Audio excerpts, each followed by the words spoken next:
হরে কৃষ্ণ। একাদশীর মহাপ্রসাদ কি যায়। তো সুপ্রিয় গৌর ভক্তবৃন্দ, আজকে আমরা দর্শন করব ইসকন পনাতীর্থ ধামে 50,000 ভক্তের মহাপ্রসাদের প্রস্তুতি, এবং এটি ইসকন সিলেটের সর্ববৃহৎ মহাপ্রসাদ প্রস্তুতির ভিডিও। তো আপনারা সকলে আমাদের সাথে যুক্ত থাকবেন, দেখবেন যে কিভাবে 50,000 ভক্তের মহাপ্রসাদের প্রস্তুতি গ্রহণ করেছে ইসকন পনাতীর্থ ধাম থেকে। তো এই পন্নাতীর্থ ধামে শ্রী অদ্বৈত ঠাকুর আবির্ভূত হয়েছিলেন।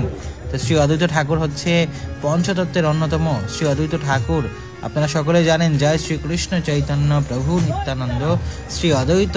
তো এই শ্রী অদ্বৈত ঠাকুরের আবির্ভাব স্থান হচ্ছে শ্রী পনতীর্থ ধাম, এবং সেই পনতীর্থ ধাম হচ্ছে সিলেট বিভাগের সুনামগঞ্জ জেলার তাহিরপুর গ্রামে জাদুকাটা নদীর তীরে।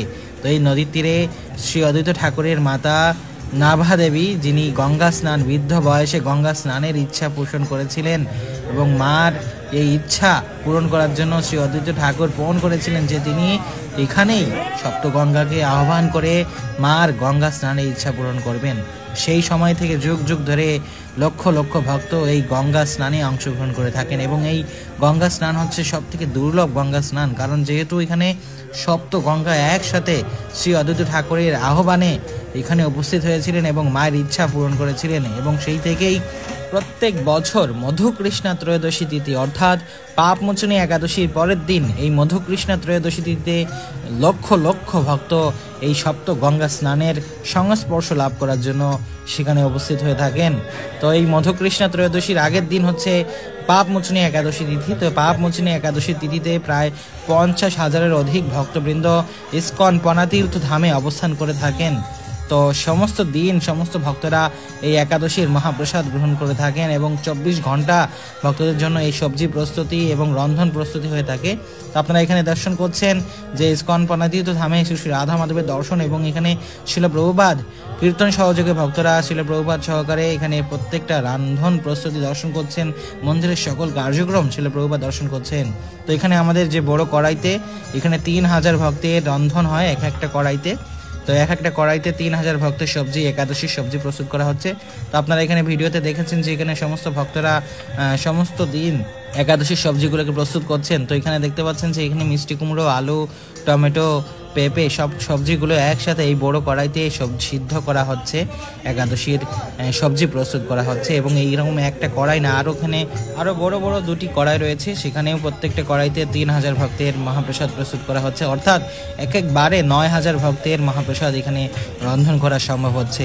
তো এখানে একাদশীর সবজিতে আপনারা দেখতে পাচ্ছেন এখানে বাদামগুলোকে ভেজে নেওয়া হচ্ছে, এবং এখানে আলু বাদাম সিদ্ধ করে এখানে আলু বাদাম ভুনা করা হয়েছে, এবং এখানে যে সাবুগুলো ইন্ডিয়ান সাবু, এই সবজির মধ্যে ইন্ডিয়ান সাবু ব্যবহার করা হবে। তো এই সাবুগুলোকে সুন্দর করে সিদ্ধ করে জলে ভিজিয়ে রেখে তারপরে সবজিতে ছেড়ে দেওয়া হচ্ছে, এবং এই আলু, টমেটো, মিষ্টি কুমড়ো এবং পেঁপে এই সুস্বাদু সবজি ভক্তদের মাঝে বিতরণ করা হচ্ছে। তো সবজিগুলোকে সিদ্ধ করার পরে এখানে সম্বাস দেওয়া হবে। তো এখানে দেখতে পাচ্ছেন সানফ্লাওয়ার তেল, জিরা, শুকনো ঝাল, তেজপাতা, আদা এবং কাঁচামরিচ ছাড়া এই সবজি প্রস্তুত করা হয়েছে, সম্বাস দেওয়া হয়েছে। তো এইভাবে ভক্তরা সমস্ত দিন, সারাটা দিন যত ভক্ত আসছে সমস্ত ভক্তদের জন্য কন্টিনিউ এই রন্ধন চালিয়ে গেছেন, ভক্তরা সবজি প্রস্তুত করে গেছেন। তো এইবারে রান্নায় প্রায় 50 জন ভক্ত একসাথে এই রন্ধন সেবা কার্যক্রম পরিচালনা করেছেন।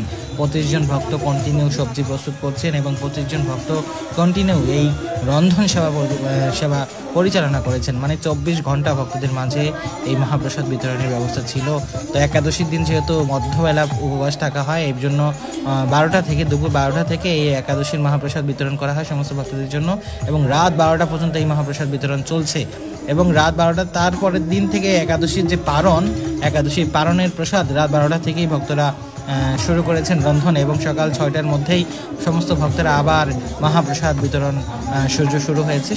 পরের দিন পারণের দিন সকাল 6টা থেকে রাত 12টা পর্যন্ত এই মহাপ্রসাদ সার্ভিস চলছে ইসকন পনাতীর্থ ধামে। তো এইভাবে প্রতি বছর শ্রী অদ্বৈত ঠাকুরের আশীর্বাদে, ওনার কৃপায় অদ্বৈত ঠাকুরের আবির্ভাব স্থানে লক্ষ লক্ষ ভক্তবৃন্দ সম্মিলিত হচ্ছেন, ভগবানের নাম গুণগান কীর্তন করছেন, গঙ্গা স্নান করছেন, মহাপ্রসাদ গ্রহণ করছেন।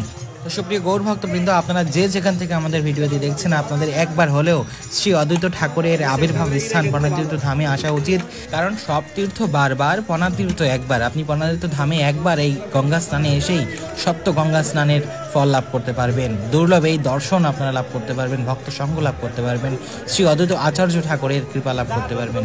যে অদ্বৈত আচার্য ঠাকুরে কি, পনাতীর্থ ধাম কি, হরিবোল।